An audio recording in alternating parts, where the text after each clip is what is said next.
Je l'ai vu la première fois sur l'écran de mon téléphone. À 3 heures du matin, quand l'insomnie m'avait chassé du lit.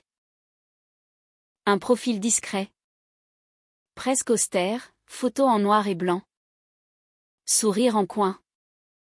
Regard qui semblait me transpercer à travers les pixels. Gabriel. 48 ans. Paris 6e. J'ai glissé. Le cœur battant sans raison. Puis j'ai reconnu la fossette au coin de la bouche. Celle que j'avais vue 1000 fois. Enfant. Quand elle venait dîner chez nous avec mon père. Gabriel. L'amie de toujours. Celle qui m'avait offert mon premier livre de poésie à 12 ans. Celle dont le rire grave faisait vibrer les verres sur la table. J'ai laissé échapper un cri étouffé.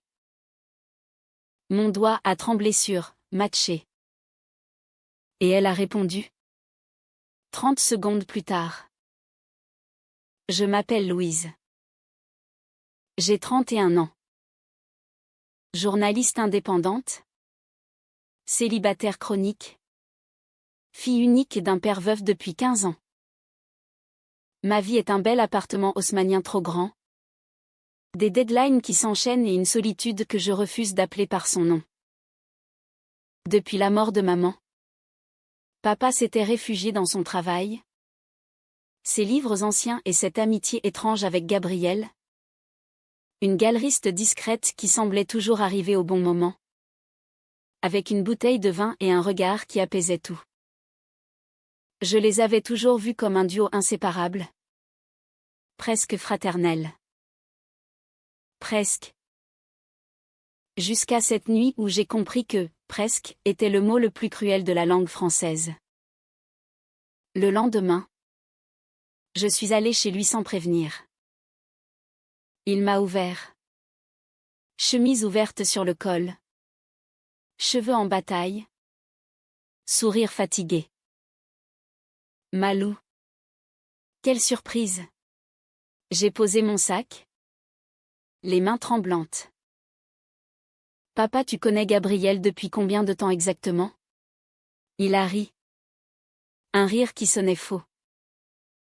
Depuis la fac. Pourquoi cette question? J'ai sorti mon téléphone. Écran allumé sur son profil. Le silence qui a suivi a duré une éternité. Puis il a murmuré. Très bas. Louise, ce n'est pas ce que tu crois. Mais si. C'était exactement ce que je croyais. Gabriel m'a écrit le soir même. Un message simple. Presque solennel. On peut parler? Pas ici. Pas comme ça. Demain. 19h. Au bar du Pont des Arts. S'il te plaît. J'ai répondu oui. Je ne savais pas encore que ce oui allait tout détruire. Et tout reconstruire. Le lendemain. Il pleuvait sur Paris comme si le ciel pleurait à ma place. Elle était déjà là. Manteau noir. Écharpe rouge sang. Cheveux humides collés aux tempes. Elle s'est levée quand je suis entrée. Nos regards se sont croisés. Aucun sourire. Juste une peur nue.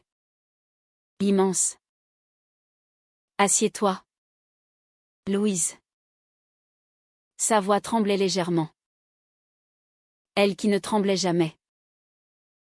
J'ai obéi. Je t'ai vu sur l'appli hier soir? A-t-elle dit. J'ai cru à une erreur. Puis j'ai reconnu ton pseudo.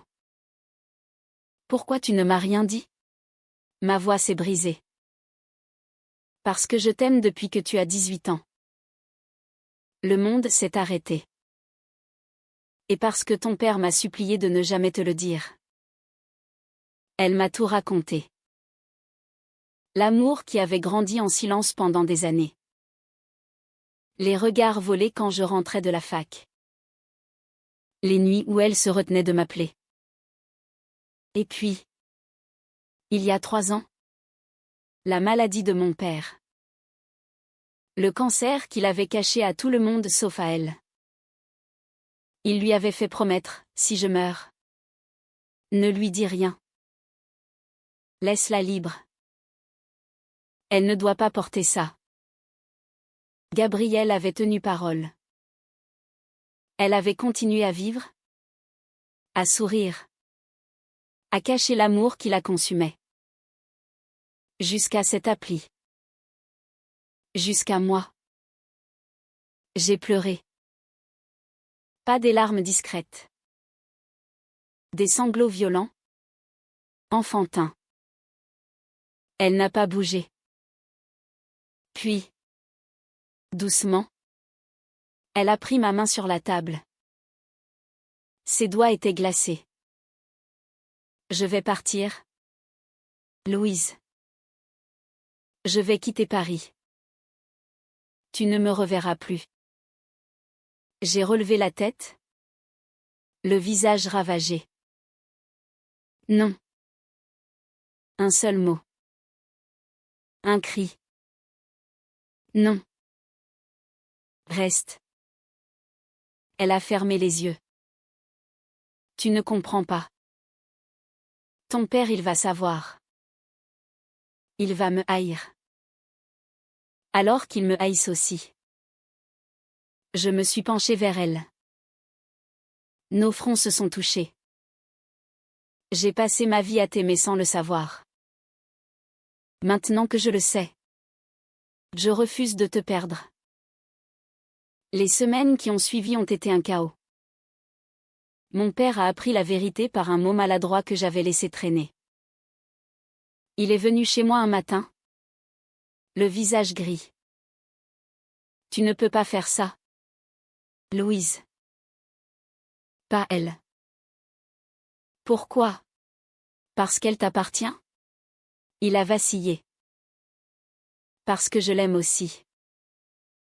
À ma façon. Comme une sœur. Comme une famille. Le silence s'est installé. Lourd. Irrespirable. Puis il a murmuré. Je ne veux pas la perdre. Mais je ne veux pas non plus te perdre.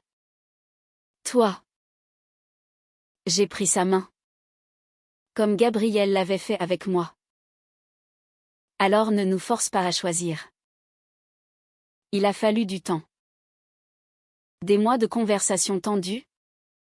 De silences lourds. De regards qui évitaient. Gabrielle a emménagé dans un petit atelier près de la Seine. Je passais des nuits entières chez elle. À parler jusqu'à l'aube. À apprendre son corps comme un poème que j'avais toujours su par cœur sans le lire. À comprendre que l'amour n'est pas une trahison quand il naît d'une promesse tenue trop longtemps. Un soir d'hiver, sous les lumières du marché de Noël des Tuileries, mon père nous a attendus. Il tenait 2 chocolats chauds. Il a regardé Gabrielle longuement. Je t'ai toujours aimé. Tu sais. Pas comme ça. Mais assez pour vouloir ton bonheur. Elle a souri. Les larmes aux yeux. Merci d'avoir tenu ta promesse. Il s'est tourné vers moi. Et toi sois heureuse. C'est tout ce que je demande. Nous nous sommes enlacés tous les 3. Dans le froid mordant. Sous la neige qui tombait doucement. J'ai senti que quelque chose se réparait. Pas parfaitement. Mais suffisamment pour respirer. Aujourd'hui, Gabrielle et moi vivons ensemble dans cet appartement trop grand. Mon père vient dîner tous les dimanches. Il apporte du vin, des livres anciens, et parfois un sourire un peu triste. Mais il est là. Et nous aussi. L'amour a parfois besoin d'un mensonge pour survivre. Puis d'une vérité pour guérir.